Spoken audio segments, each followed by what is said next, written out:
नमस्कार, स्वागत है आपका फायदेमंद फंड्स के इस हफ्ते के कार्यक्रम में। मेरा नाम नीरज वाजपेयी है और हर हफ्ते हम एक बेहतरीन फंड और बेहतरीन फंड मैनेजर से बातचीत करते हैं। आज हम जिनसे बातचीत करने वाले हैं उनका नाम है पंकज टिब्रेवाल और वो कोटक एएमसी में सीनियर एग्जीक्यूटिव वाइस प्रेसिडेंट और फंड मैनेजर हैं। हिंदुस्तान में अगर एक दो बढ़िया फंड मैनेजर के हम नाम लेंगे तो पंकज जी उसमें शुमार होते हैं। और जो फंड उन्होंने मैनेज किए हैं, जिनकी आज हम खासतौर पर चर्चा करेंगे, वह स्मॉल कैप फंड और इमर्जिंग मार्केट फंड्स है। और उन दोनों का एयूएम आप देखें तो करीब करीब 32,000 करोड़ रुपए हो चुका है। तो एक शानदार 20-22% की कैगर ग्रोथ आपको देखने को मिली है। तो बाजार इस जंक्चर पर खड़ा है कि जहाँ पे आपको फंड के ज़रिए एक बेहतर निवेश का ऑप्शन मिलता है। तो इसीलिए हर हफ्ते हम कोशिश करते हैं कि एक बेहतरीन फंड और एक बेहतरीन फंड मैनेजर से आपकी बातचीत कराई जाए। और इसी सिलसिले में आज हम पंकज जी से बात करेंगे। पंकज जी, बहुत बहुत स्वागत है आपका फ़ायदेमंद फंड्स में। और इससे पहले कि मैं आपके फंड के अंदर एंटर करूं, उसकी निटिग्रिटीज़ को समझूंगा, हम पहले ये जानना चाहते हैं कि थोड़ा सा जो ये मार्केट का इस समय सिनेरियो है, पिछले 1-1.5 महीने से हम लोगों ने एक बड़ी तेज़ रफ्तार से हाइस की तरफ रफ्तार बढ़ा दी है। कुछ डेटा पॉइंट्स भी सजेस्ट करते हैं कि महंगाई कंट्रोल हो रही है। तो इस वक्त आप लोगों का नज़रिया क्या है बाजार पे? नमस्कार Neeraj ji and thank you, आपने बहुत जेनरस और काइंड इंट्रोडक्शन दिया। अगर मार्केट को लास्ट 1 महीने में देखें तो क्लियरली मार्केट अब ये रिफ्लेक्ट कर रहा है कि second half of this financial year कहीं ना कहीं महंगाई दर और ब्याज दर पीक आउट कर जाएंगे और यहाँ से उनकी ट्रेजेक्टरी डाउनवर्ड्स रहेगी, चाहे वो ग्लोबल हो या लोकल हो। एंड मार्केट को ये कॉन्फिडेंस इसलिए आ रहा है कि अगर आप लास्ट 3 महीने में देखो तो खाली कच्चे तेल को अगर आप साइड कर दो तो बाकी सारी कमोडिटीज, चाहे सॉफ्ट या हार्ड हो, सब में करीबन 25 से 30% की गिरावट है। और कहीं ना कहीं मार्केट अब ये व्यू फॉर्म कर रहा है कि ब्याज दर और इन्फ्लेशन, महंगाई दर दोनों यहाँ से नीचे आएंगे और उनकी ट्रेजेक्टरी पिक आउट हो गई है। इससे इक्विटी मार्केट को काफी सपोर्ट मिल रहा है और कहीं ना कहीं रिस्क टेकिंग जो एक बार बैक सीट ले लिया था लास्ट 7-8 महीने से, वहां पर वापस रिस्क रैली स्टार्ट हुई है। ये खाली इंडिया का माहौल नहीं है, हमने यूएस में भी देखा कि जुलाई महीने में नास्डैक एस&पी में काफी बेहतरीन प्रदर्शन किया और हमने भी पार्टिसिपेट किया। सो ये एक नियर टर्म है, बट अगर मीडियम टू लॉन्ग टर्म देखें तो इंडिया एक बहुत स्ट्रांग पोजीशन पर है। इस कैलेंडर ईयर 2022 में हम विश्व की सबसे बड़ी कंट्री में सबसे फास्टेस्ट ग्रोइंग इकोनॉमी होंगे और ये 2023 में भी यह चीज रहेगा।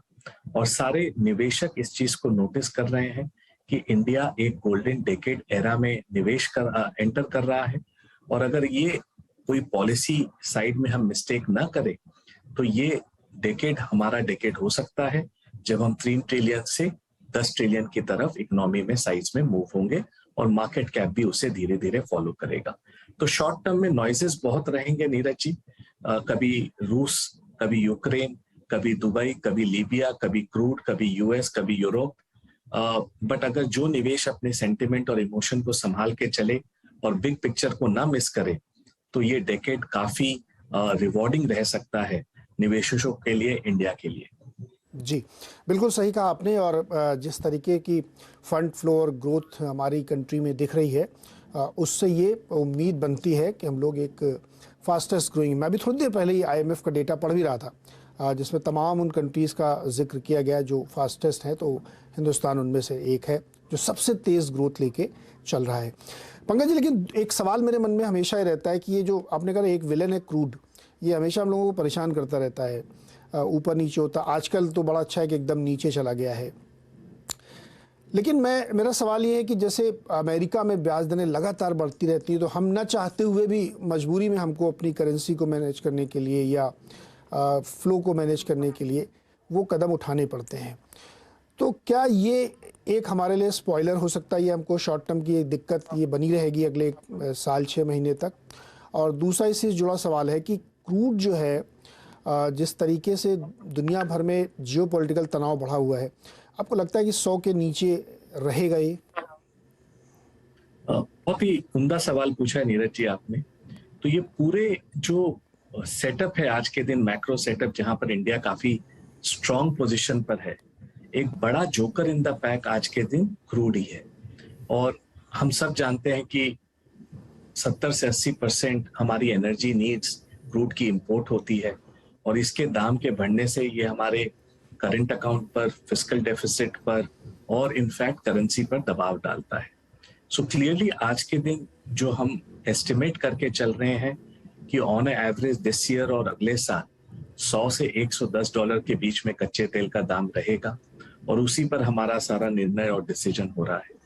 अगर ये कोई भी जियोपॉलिटिकल तनाव के कारण या सप्लाई शॉक के कारण अगर हम इसमें एक बड़ी तेजी देखते हैं और 150 पौने 200 डॉलर के आसपास आ जाए, तो एक बार के लिए कहीं ना कहीं हमें धक्का लगेगा और ये स्टोरी में कहीं ना कहीं सेटबैक होगी।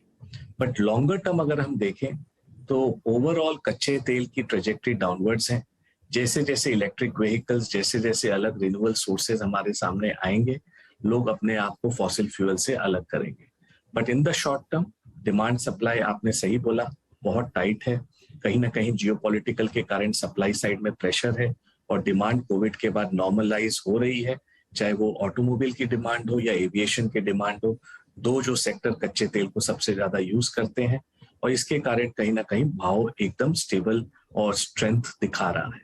तो मीडियम टर्म में ये एक सबसे बड़ा रिस्क है, जोकर इन द पैक है, और हमें इसे क्लियरफुली ऑब्जर्व करना चाहिए। पंकज जी, पिछले एक साल या 14-15 महीने में ले लीजिए तो लगभग 3 लाख करोड़ की बिकवाली एफपीआईज ने की, और पिछले एक महीने में आप देखिए तो करीब 20,000 करोड़ की बाइंग उन्होंने करी। तो इसको हम लोग ये देख रहे हैं कि भाई वो रुख पलट गया है, अब वो बाइंग पे उतर आए हैं। लेकिन इसके बीच में एक इंटरप्रिटेशन है जो आपसे मैं समझना चाहता हूँ कि जब 3 लाख करोड़ उन्होंने बेचा तो मार्केट ने गोता लगाया, एकदम बॉटम पे पहुँच गया था वो, और मात्र 20,000 करोड़ की खरीदारी की और हम लोग एकदम लाइफ हाई से 500-600 पॉइंट ही दूर रहे हैं। इसको कैसे इंटरप्रेट किया जाए? इसको अच्छा माना जाए या बुरा माना जाए? नीरज जी, एक मेरे 20 साल के करियर में जो सबसे बड़ा चेंज देख रहा हूँ कि डोमेस्टिक निवेशकों को इस बार जो इंडिया पर कॉन्फिडेंस है, इक्विटी मार्केट पर कॉन्फिडेंस है, वो क्लियरली झलक के आ रहा है। हमने 2002 से 2022 तक करीबन $450 बिलियन का गोल्ड इंपोर्ट किया, और हमारे इक्विटी को बेच के हमने गोल्ड में निवेश किया, और उसका हमने देखा कि रिटर्न्स कुछ भी नहीं है, और एक्चुअली इक्विटी मार्केट का हमने जो 19 या 20% शेयर होल्डिंग विदेशी मित्रों को दे दिया। अब डोमेस्टिक घरेलू इन्वेस्टर्स ये बोल रहे हैं कि ये सबसे बेस्ट एसेट क्लास है वेल्थ क्रिएशन के लिए, और पहली बार हुआ है कि गोरे करीबन $33 बिलियन का माल बेच गए, ऑलमोस्ट 3 लाख करोड़, और मार्केट खाली 17-18% नीचे था ओवरऑल, और $3.5 बिलियन उन्होंने जब लेने की कोशिश की, मार्केट 18% ऊपर आ गया। तो ये दिखाता है कि इस बार डोमेस्टिक और घरेलू निवेशकों ने कितने मैच्योरली बिहेव किया है, और ये डोमेस्टिक सेविंग्स एक सुनामी और एक फोर्स की तरह आई है जिन्होंने एक काउंटर अटैक किया है। और हमारे हिसाब से अगर हम आंकड़ा देखते हैं तो डोमेस्टिक्स के पास करीबन 3.5 लाख करोड़ का एम्यूनेशन एनुअलाइज्ड है। 12,000 करोड़ का सिप बुक है, तो उसको आप 12 से गुना करें तो 1.5 लाख करोड़ वो होता है। बैलेंस एडवांटेज फंड्स करीबन 2 लाख करोड़ की कैटेगरी हो गई है। ऑन एवरेज 30% उनके आज अंडरवेट इक्विटी है, तो अगर हम देखें तो 60,000 करोड़ वहां से। ईपीएफओ नॉर्मली 1 लाख करोड़ निवेश करता है मार्केट में हर साल, तो करीबन लाख करोड़ वहां से आ गया, प्लस इंश्योरेंस, पीएमएस, एआईएफ मिला के सब कुछ करीबन 3.5 लाख का एम्यूनेशन है हमारे पास, जो हमने देखा इस बार हमने काउंटर किया, और ये एक बड़ा फोर्स बन गया है। जस्ट आपको एक एनेक्डोट देता हूं। एक विश्व के सबसे बड़े स्ट्रैटेजिस्ट ने लास्ट वीक अपने मंथली कॉल किया। प्रेजेंटेशन के बाद 10 या 11 क्वेश्चन हुए, उसमें से अधिकतर क्वेश्चन इंडिया के ऊपर किया गया कि हम कैसे पोजीशन करें, क्या करें, ये डोमेस्टिक वाले कब जाएंगे, कब आएंगे, क्या लगता है आपको? तो सारे विदेशी निवेशक बहुत बहुत कंफ्यूज्ड हैं, क्योंकि उन्होंने स्टार्ट ऑफ द ईयर में चाइना खरीदा, इंडिया बेचा, और आज उनकी डबल वैमी हो गई है। चाइना एक साल में 35% नेगेटिव रिटर्न है डॉलर टर्म्स में, इंडियन मार्केट 4% पॉजिटिव रिटर्न है डॉलर टर्म्स में, और उनकी डबल वैमी हुई है। सो आने वाला समय हमें लग रहा है कि विदेशी मित्र इंडिया को काफी पॉजिटिवली देख रहे हैं। खाली वैल्यूएशन है जो उन्हें पीछे रखा हुआ है। अगर थोड़ा भी टाइम करेक्शन या एब्सोल्यूट प्राइस करेक्शन होता है, ये मुझे हाई कन्विक्शन है कि विदेशी मित्र इंडिया को इग्नोर ज्यादा टाइम तक नहीं कर सकते। अच्छी चीज़ तो महंगी में लेनी पड़ेगी। इस बार उनको बहुत भारी पड़ा है। 3 लाख उनके और 3 हमारे, 6 लाख करोड़ जब चलेगा मार्केट में तो सोचिए कहाँ जाएगा। इसीलिए हमने ये सवाल ज़रूर पूछा, क्योंकि इस वक्त लोग बहुत ये पूछते रहते हैं। तो देखिए पंकज जी ने कैसे बढ़िया समझाया कि यहाँ से कितनी बड़ी एक तेज़ी की के लिए हथियार एकदम हमारे पास लैस है, हम लोग फायरिंग कभी भी कर सकते हैं। पंकज जी, हम आपके फंड की बात करते हैं। जो स्मॉल कैप फंड है, ज़्यादातर लोग या बहुत सारे लोग ये सोचते हैं, जो यंगस्टर्स हमारे सोचते हैं कि उनको बढ़िया रिटर्न मिले, ज़्यादा मिले। और आमतौर पर देखा गया है कि जो ग्रोइंग स्टॉक होते हैं, जो छोटे वाले स्टॉक होते हैं, उसमें बहुत बढ़िया पैसा बनता है। लेकिन इंडिविजुअली आप करते हैं तो कई बार आपसे गलत राय हो जाती है। लेकिन आप जैसे माहिर फंड मैनेजर्स के ज़रिए अगर हम लोग करते हैं तो ज़्यादा अच्छा रिटर्न बनता है। तो मैं ये जानना चाहता हूँ कि आपका जो स्मॉल कैप फंड है, या उसमें आप स्टॉक कैसे चुनते हैं, क्या पैरामीटर्स लगाते हैं? क्या क्या चीज हम देखते हैं जब हम सिलेक्ट करते हैं कंपनियां? पहला कि बिजनेस अपॉर्चुनिटी जो कंपनी ऑपरेट कर रही है, जिस सेक्टर में, जिस इंडस्ट्री में, उसमें उसकी अपॉर्चुनिटी क्या है। क्या वो छोटी मछली बड़े तालाब में है या बड़ी मछली छोटे तालाब में है? इसका मतलब वो अपने आप को बहुत ग्रो कर सकती है, अपॉर्चुनिटी साइज बड़ी है, तो इसका मतलब कहीं ना कहीं अगर कंपनी ठीक काम की तो ग्रोथ के लिए उसके क्वेश्चन नहीं होंगे। तो एक इंडस्ट्री एनालिसिस, कंपनी की पोजीशनिंग, उनका मोट, उनका कॉम्पिटिटिव एडवांटेज, ये काफी इंपॉर्टेंट चीज है जो हम देखते हैं। सेकंड, हमने क्या देखा है कि आप इंडिया में आप बिजनेस कर लो, वैल्यूएशन देख लो, फॉरेंसिक अकाउंटिंग सब कर लो, लेकिन अगर मैनेजमेंट अच्छी नहीं है, लीडरशिप अच्छी नहीं है, तो नीरज जी आप वो अच्छी कंपनी को भी धीरे धीरे खराब होता देखते हैं। और यहाँ पर हम काफी टाइम स्पेंड करते हैं अंडरस्टैंडिंग कि मैनेजमेंट कैसा है। और हमारा ये स्ट्रॉन्ग कन्विक्शन है कि leopards don't change their stripes.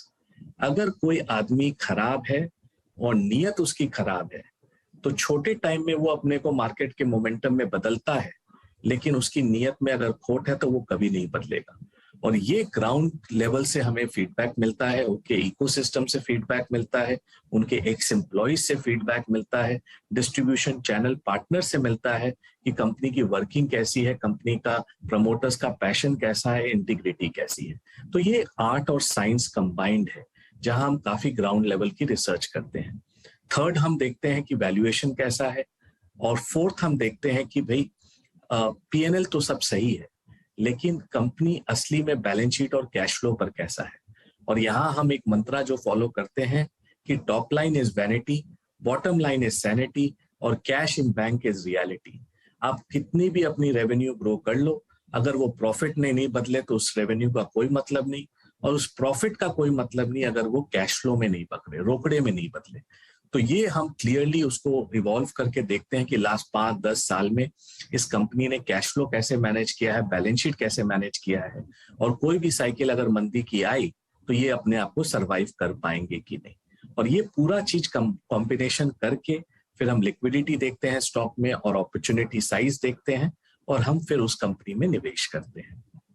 बिल्कुल परफेक्ट है सर, क्योंकि अब मैं अभी अमृत महोत्सव के मौके पर केवी कामत जी से बात कर रहा था, तो ऐसे ही मैंने उनसे सवाल पूछा कि आजकल ये नए ज़माने में बहुत सारे लोग कंपनी लेके आ रहे हैं, बना रहे हैं। तो उन्होंने कहा कि वैल्यूएशन के पीछे मत भागिए, वैल्यू क्रिएट करिए, वैल्यूएशन अपने आप मिलेगा। कुछ चीज़ें आपको उस तरह से प्लान करनी चाहिए।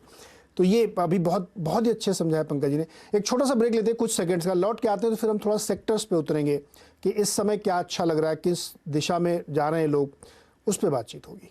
स्वागत है एक बार फिर से आपका फायदेमंद फंड्स में, और आज हम बातचीत करें पंकज टिब्रेवाल से, जो हिंदुस्तान के जाने माने फंड मैनेजर हैं।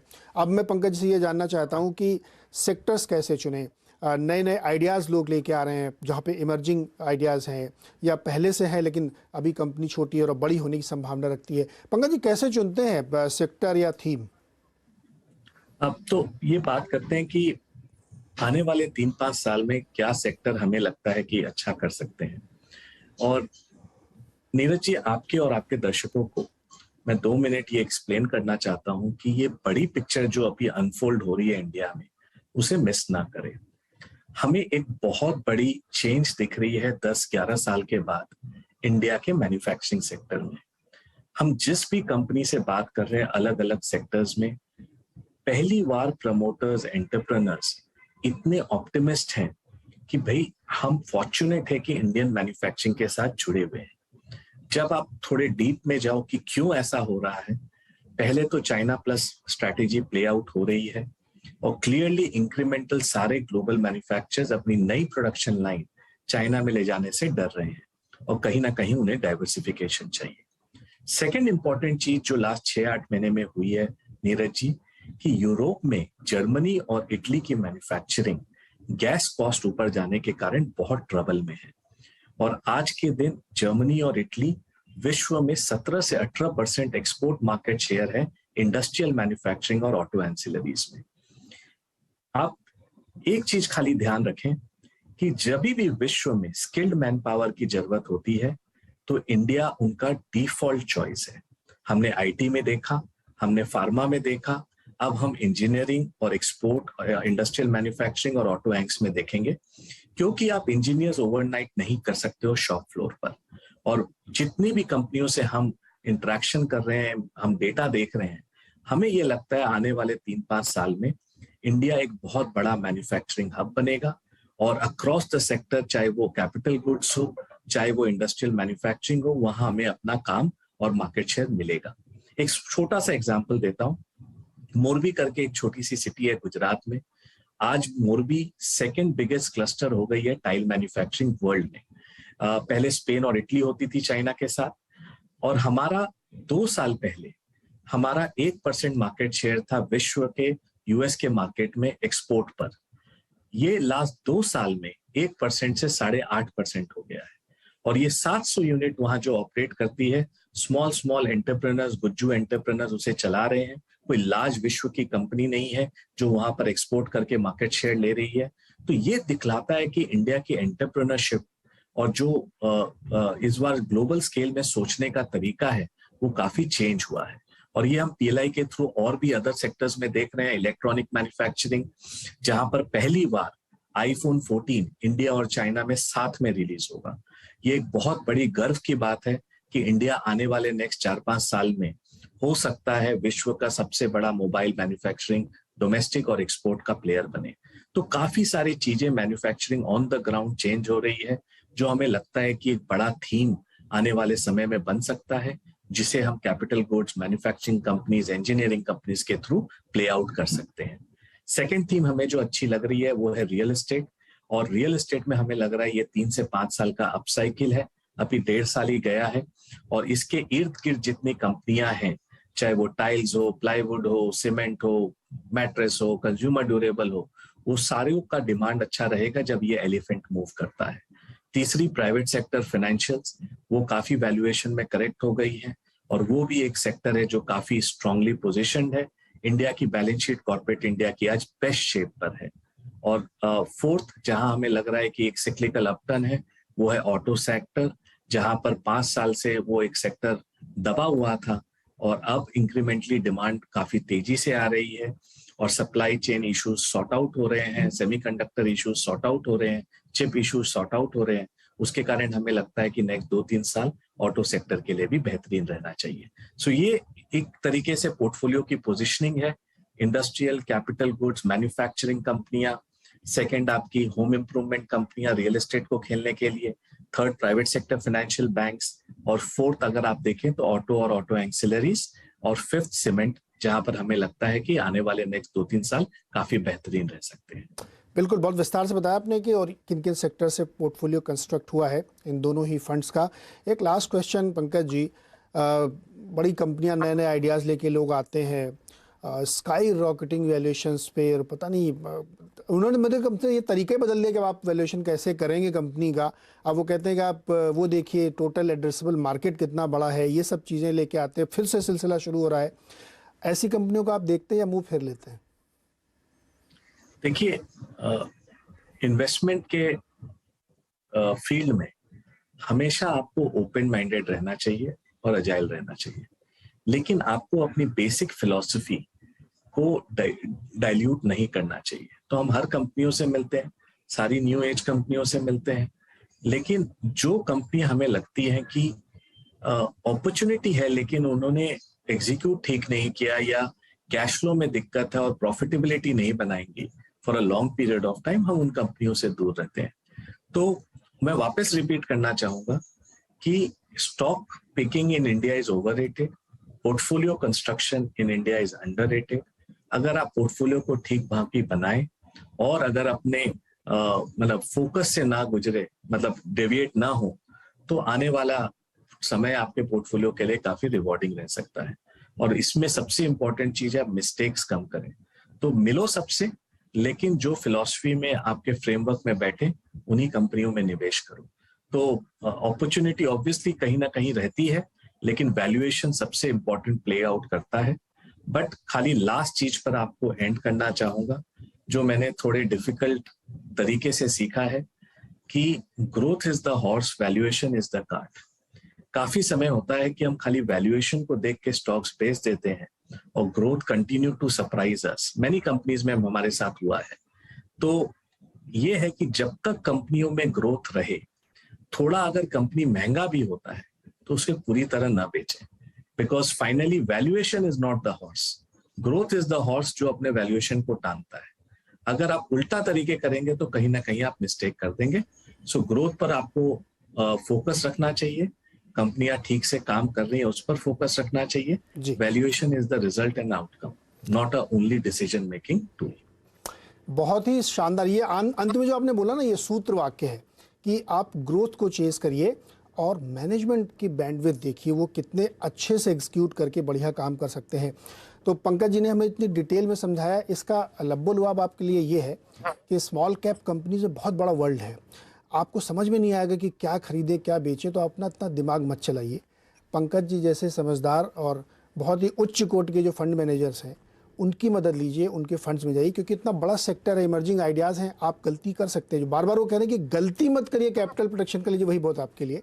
और कैपिटल को बढ़ाना भी है तो ऐसे फंड्स की तरफ आपको ध्यान देना चाहिए। तो जो कैपिटल मार्केट में आप जाने की इच्छा रखते हैं, तो आपके लिए बहुत अच्छा ऑप्शन है कोटक स्मॉल कैप और इमर्जिंग मार्केट फंड्स को आप देखिए, और मुझे लगता है कि ये आपके लिए बढ़िया रिटर्न के जरिए हो सकते हैं। तो आप भी पढ़िए और देखिए, समझिए, लोगों से बातचीत करिए और इन फंड्स में आप निवेश कर सकते हैं। पंकज जी बहुत बहुत शुक्रिया हमारे साथ जुड़ने के लिए और बहुत ही सार्थक ज्ञान चर्चा करने के लिए और बहुत ही क्रिस्पी और क्लियर व्यू रखने के लिए बहुत बहुत शुक्रिया आपका सर।